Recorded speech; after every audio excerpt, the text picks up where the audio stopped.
तर या टीकेनंतर पोलीस उपायुक्तांना केलेल्या फोनवरून चंद्रकांत पाटील यांनी स्पष्टीकरण दिले। तसंच रोहित पवारांनी केलेल्या टीकेवरही चंद्रकांत दादांनी प्रत्युत्तर दिले। चंद्रकांत दादा नेमकं काय म्हणाले ते देखील पाहूयात।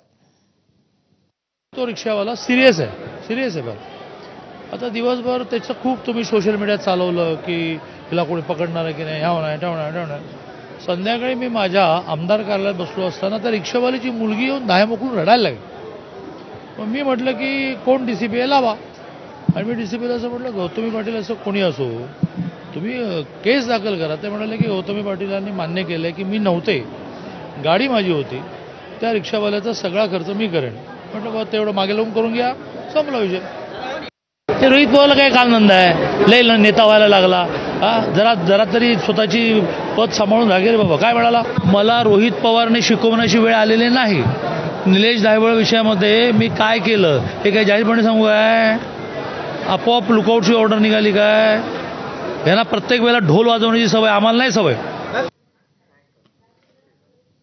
आता एक मोठी बातमी आहे। आमदार संतोष बांगर यांची पीक विमा कंपन्यांना